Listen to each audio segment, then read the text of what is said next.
दोस्तों आज का मेरा टॉपिक है मिनजुमला नंबरों का विभाजन। ये मिनजुमला नंबर होता क्या है? दोस्तों, जब भी आप खतौनी देखते होंगे या आपका खुद का खेत होगा तो आप जानते होंगे कि कुछ नंबर फ्रेश होते हैं। जैसे अगर मैं 420 नंबर ले रहा हूं, घाटा संख्या 420, अगर ये 420 में कह रहा हूं तो ये अपने में पूर्ण संख्या है, यानी इसमें किसी भी प्रकार का किसी का सहयोग नहीं है। सहयोग का मतलब जैसे ये, और कुछ गाटों को जब देखा होगा तो हो सकता है कि वो लिखा हो 420 क, 420 मी, इस प्रकार से लिखा हो। यानी अगर जब दोनों गांठों को जब देखा आपने तो एक में देखा कि एक अपने में पूर्ण है। यानी अगर 420 को अगर राजस्व अभिलेख नक्शे में देखेंगे, अभिलेखी नक्शे में जब देखेंगे तो वो भी कैसा होगा, वो उसका एक अलग से नंबर होगा और 420 गांठे का एक अलग से नक्शा होगा।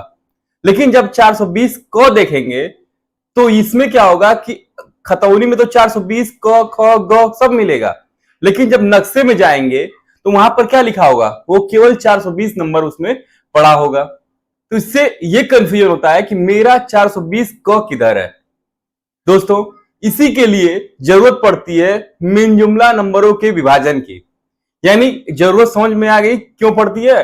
क्योंकि उससे ये कंफर्म नहीं होता, उन गांठों को देखने से ये कंफर्म नहीं होता कि ये किस साइड होगा, यानी पूरब में होगा, पश्चिम में होगा, उत्तर में होगा, दक्षिण में होगा, किस साइड होगा ये कंफर्म नहीं होता। दोस्तों, ये मुख्य रूप से तीन प्रकार के जो देखे जाते हैं, वो अभिलेखों में किस प्रकार के, तीन प्रकार। पहला तो आप देखे होंगे कि हो सकता है कि वो 420 क ख ग इस प्रकार से हो, यानी 420 क, 420 ख, 420 ग इस प्रकार से हो।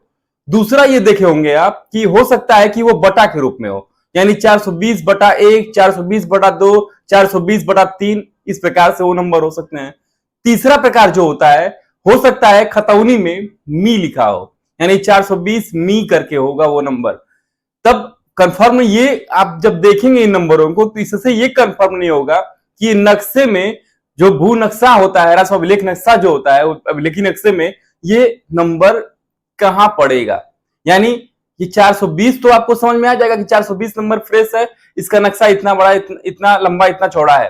लेकिन 420 क को जो देखने पर ये कंफर्म नहीं होगा कि वो नक्शा पूरब में कितनी चौड़ाई है, या पश्चिम में कितना चौड़ाई है उसका, या उत्तर में कितना चौड़ा है। ये लंबाई चौड़ाई उसमें आप निर्धारित नहीं कर सकते। हाँ, कुछ लोग मौके पर ये कहते हैं कि इसे सर उत्तर पश्चिम से ले लीजिए, लेकिन इसका कोई ऑन रिकॉर्ड नहीं है कि उत्तर पश्चिम से ही लिया जाएगा। क्यों ऐसा होता है?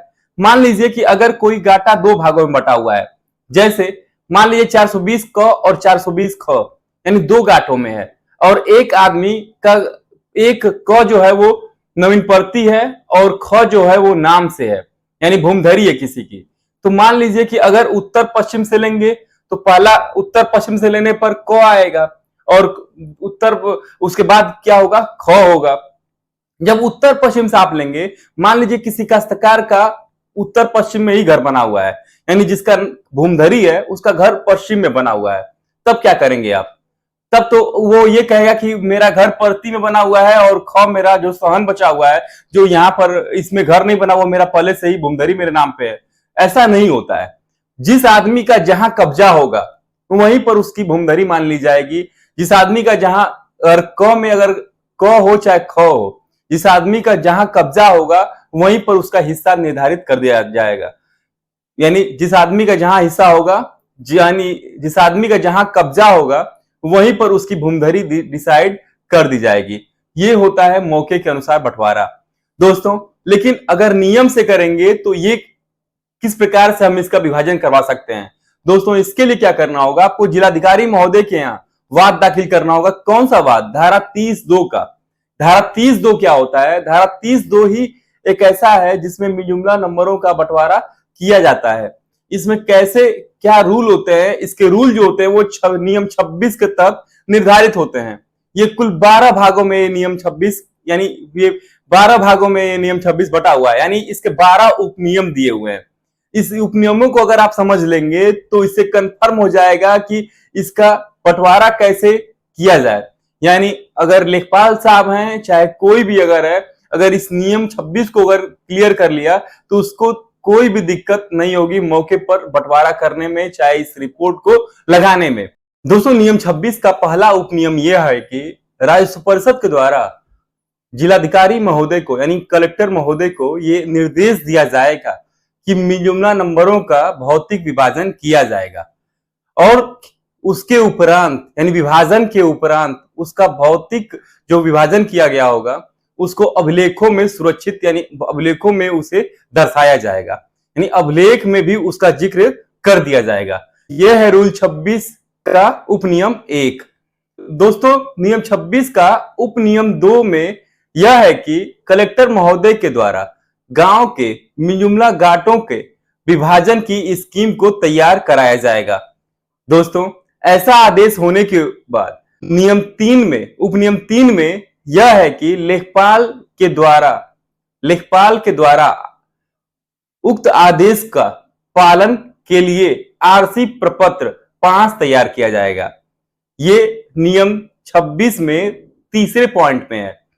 चौथे पॉइंट में यह है कि लेखपाल आरसी प्रपत्र 5 के लिए मौके का सखातेदारों के साथ संपर्क स्थापित करेगा और उनसे परामर्श लेगा और राजस्व ग्राम समिति से भी सलाह लेगा कि कैसे इस गाटे का भौतिक विभाजन किया जाएगा, किस के आधार पर किया जाए कि खातेदारों के बीच सामंजस्य स्थापित हो सके। यदि काश्तकार जो खातेदार के रूप में है वहां पे अगर संतुष्ट है तो उसी आधार पर आरसी प्रपत्र 5 बनाएगा लेखपाल। दोस्तों, नियम 26 के उपनियम 5 में लेखपाल जब उन गाटों का भौतिक विभाजन करेगा तो कुछ बातों का ध्यान रखेगा। वो 5 बातें कौन सी हैं जिसका लेखपाल आरसी प्रपत्र 5 तैयार करते समय ध्यान रखेगा? वह नंबर 1 यह है कि लेखपाल को यह ध्यान देना होगा कि मौके पर सखातेदारों का जो सखातेदारों में से किसी भी खातेदार का लीजिए उनका जो गाटा जहां बंटवारा किया जा रहा है वह संगत हो, अर्थात उनको उसमें यह कोशिश होनी चाहिए कि उनका बंटवारा किसी भी जगह हो, एक तरफ हो। यह नहीं कि किसी का अंश एक तरफ पूरब में कर दिया, कहीं पश्चिम में कर दिया, कहीं उत्तर में कर दिया, कहीं बीच में गाटे में कर दिया। ऐसा नहीं होना चाहिए। उनका अंश क्लियर होना चाहिए और एक ही स्थान पर संगत होना चाहिए, यानी उनको कहीं अपने मन से इधर उधर बंटवारे की तरह उनको इधर उधर नहीं कर देना चाहिए। दोस्तों, लेखपाल को दूसरी वह बात ध्यान देनी चाहिए कि जब बंटवारा लेखपाल करे तो इसे ध्यान रखे कि किसी एक की पैरवी न करे, वो किसी एक ही की पैरवी न करे। अर्थात इस पैरवी का तात्पर्य यह है कि किसी को उच्च श्रेणी की भूमि न देना और किसी को निम्न श्रेणी की भूमि न देना। यानी उच्च श्रेणी और निम्न श्रेणी का मतलब यह है किसी को मालियत के अनुसार रास्ते पर न दे देना और किसी को रास्ते पर बिल्कुल देना ही न।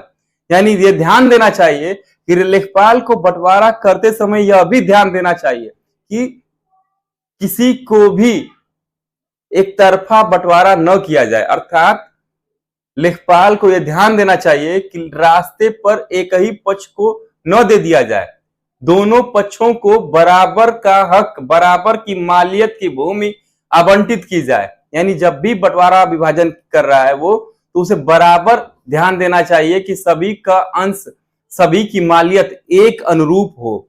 दोस्तों, नंबर 3 पॉइंट यह ध्यान देना चाहिए लेखपाल को कि अगर मौके पर किसी कब्जेदारों का यानी सखातेदारों का कब्जा अलग अलग जगह पर है, अपने मुताबिक उन्होंने अपने सहमति से अलग अलग जगह पर कब्जा किए हैं, तो उनको उसी कब्जे के अनुसार 30-2 में बंटवारा या विभाजन किया जाना चाहिए।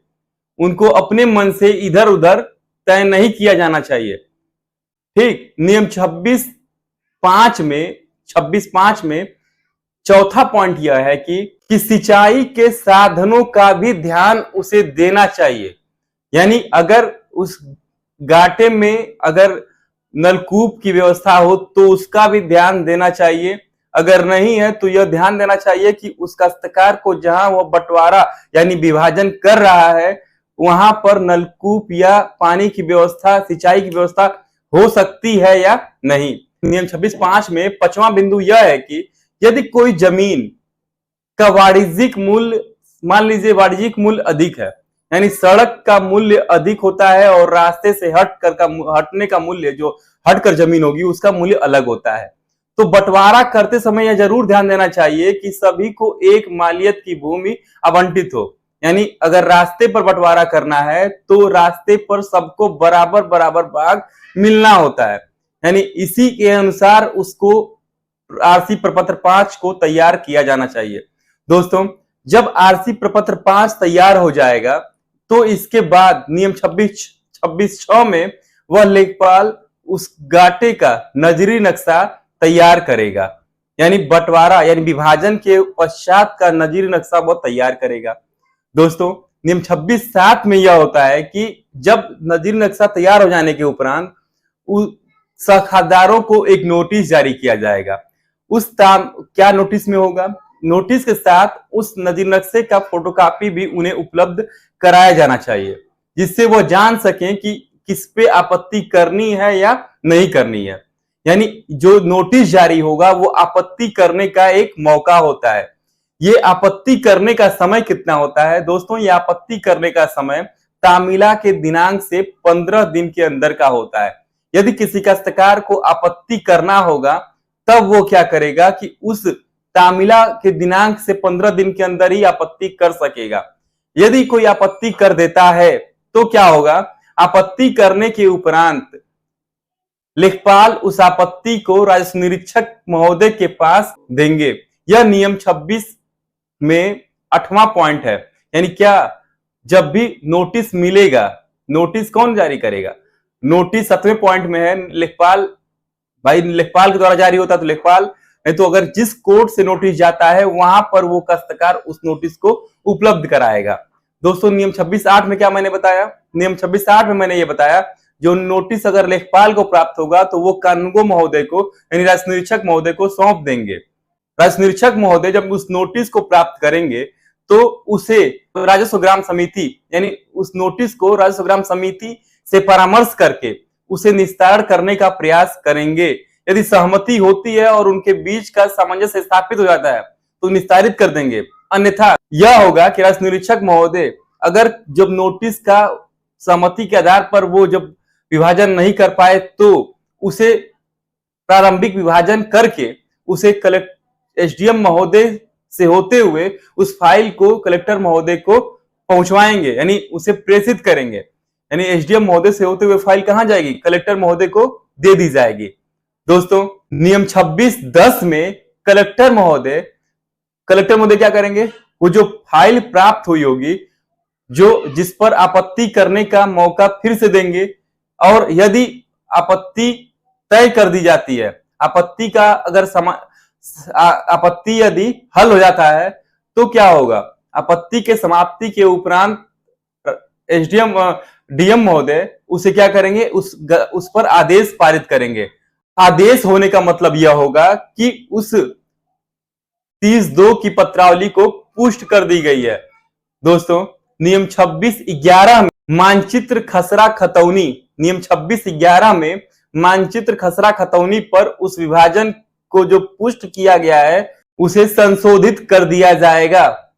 दोस्तों, 26(12) में क्या होता है कि यदि कोई काश्तकार अभी भी असंतुष्ट है तो क्या होगा कि उसे धारा 210 के तहत अपने अपील करने का मौका रहेगा। दोस्तों, यह अपील कहां होगी? यह राजस्व परिषद या आयुक्त महोदय के यहां होता है। इसमें क्या होता है कि जिस दिन पुष्टिकृत दिनांक से 60 दिन के अंदर उसे अपील करना होगा। यदि अपील नहीं करता तो उस अपील को नकार दिया जाएगा। दोस्तों, उम्मीद करते हैं यह आपको क्लास बहुत अच्छा लगा होगा और आपको अच्छे से समझ में भी आया होगा। दोस्तों, यहां पर मैंने 2 वर्ड यूज किया, फिर से उन दो वर्डों को समझाने का प्रयास करना चाहता हूं। वह 2 वर्ड ये है, सैद्धांतिक विभाजन और भौतिक विभाजन। सैद्धांतिक विभाजन और भौतिक विभाजन में अंतर क्या होता है? सैद्धांतिक विभाजन का मतलब, जैसे यदि कोई गाटा 420 नंबर, हमने जो शुरू में बताया था हम उसी को लेते हैं, 420 नंबर है, इसका रकबा 100 कड़ी है, तो अगर नक्शे में भी इसका रकबा कितने कड़ी का होगा? 420 नंबर जब आप देखेंगे तो वो भी 100 कड़ी का होगा। नक्शा बड़ा छोटा होना वो अलग बात है। ध्यान दीजिएगा 420 नंबर उस नक्शे में भी क्या होगा, लिखा होगा, और वहां पर उस जो गाटे का क्षेत्रफल होगा और नक्शा दोनों बना मिलेगा आपको। दोस्तों 420 का गाटे का रकबा और नक्शा तीनों आपको मिल जाएगा। यानी अगर 420 का 100 कड़ी होगा तो इसे हम सैद्धांतिक विभाजन कहेंगे, और 420 जो होगा अगर नक्शे में भी बना हुआ है तो उसे उसका भौतिक विभाजन कहा जाएगा।